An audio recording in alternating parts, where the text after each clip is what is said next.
उनके विचार सुने। ऐसे युवा का हम दिल से धन्यवाद ज्ञापन करते हैं कि ऐसी युवा सोच जो कि हमेशा अगर सोचते हैं तो हमारी क्षेत्र के लिए सोचते हैं। उनका एमकेबीएन परिवार यहाँ पर पहुंचा है। हमारे पूर्व सैनिक संघर्ष समिति की सम्मानित सदस्य जिंदू डबराल नोटिया जी यहाँ पर पहुंच चुके हैं। आपका भी बहुत बहुत धन्यवाद। अब मैं निवेदन करूंगा प्रकाश कोठारी जी से कि आप रैली कैसे चलेगी उसके विषय में भी आप अपनी बात रखेंगे और इसके और शुभारंभ भी करेंगे, क्योंकि समय हो गया है, लोग आते रहेंगे जुड़ते रहेंगे। तो निवेदन करता हूँ प्रकाश कोठारी साहब। बिल्कुल इंतजार कर मीडिया वाले लेट आ रहे हैं। निवेदन करता हूँ, इन्होंने इस मुहिम में अपनी महत्वपूर्ण भूमिका और मेरा निवेदन रहेगा कि मोटर नगर गुरुद्वार से आपके नेतृत्व में, आपकी अगुवाई में ही यहाँ प्रशासन में जुलूस और ये पूरा हमारा समागम आगे बढ़ेगा।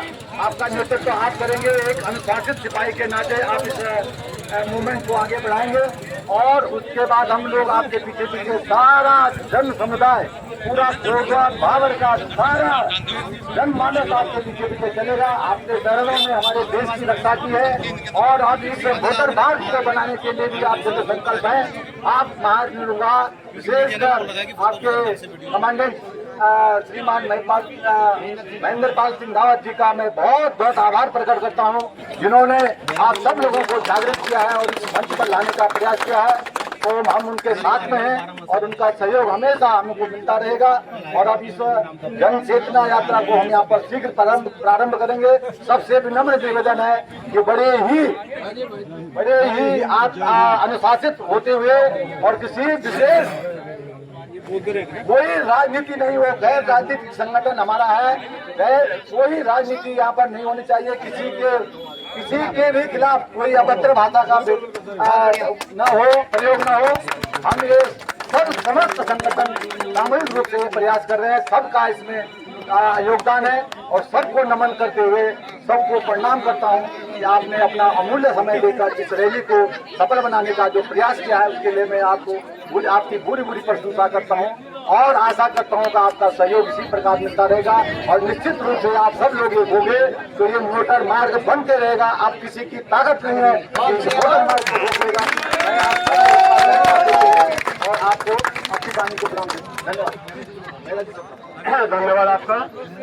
अभी हमारे बीच में आप सभी का धन्यवाद करते हुए बहुत अपार प्रसन्नता हो रही कि सिगटी क्षेत्र के सम्मानित पूर्व प्रधान मेरे जी यहाँ पर है, उनके साथ हमारे को मिल रहा है और इस क्षेत्र की जनता उनके साथ है।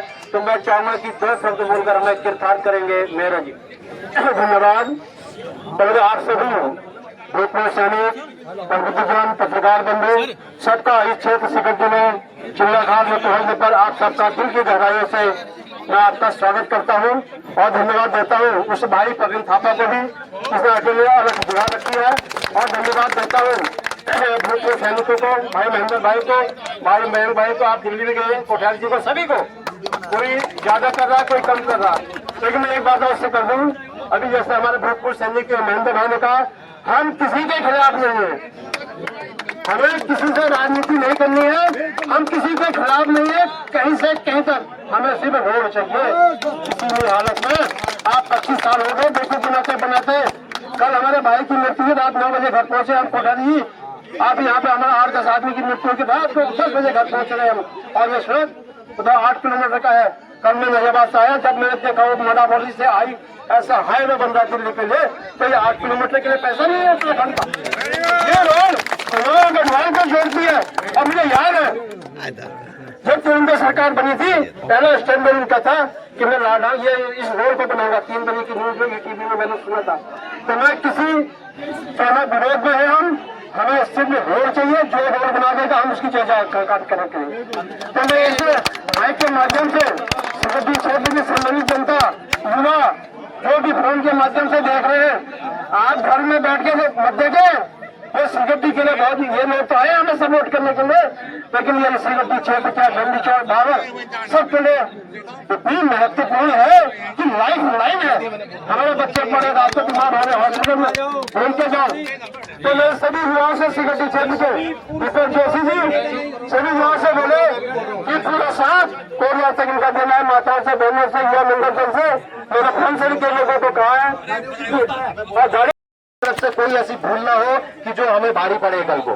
तो आप लोग कृपया ध्यान देंगे। मैं बार बार धन्यवाद दे रहा हूं जो लाइव देख रहे हैं, फिर बोल रहा हूं 4 बसें हैं, 5 टैक्सियां हैं और अलग अलग वाहन भी सबके प्राइवेट हैं। आप लोग जहां पर मिल सकते हैं मिलें और जुड़ते चले जाएं। और सबसे आगे अब एक जो ओमनी व्हीकल है जिसमें बैनर लगा है वो रहेगी, उसके पीछे पूर्व सैनिक संगठन के सभी लोग आ जाएंगे और साथ में कर्ण नगरी कोटद्वार के सभी संगठनों के लोग जुड़ते चले जाएंगे। और अभी लगभग उस तिराहे तक हम लोग पैदल चलेंगे, उसके बाद अपनी गाड़ियों में हो जाएंगे और उसके बाद मोटन नगर तक धीरे धीरे हम लोग रूट फिर से समझ लीजिए, रूट गड़बड़ न करे। जो ओमनी गाड़ी के ड्राइवर है केशवाल जी, ओमनी गाड़ी के ड्राइवर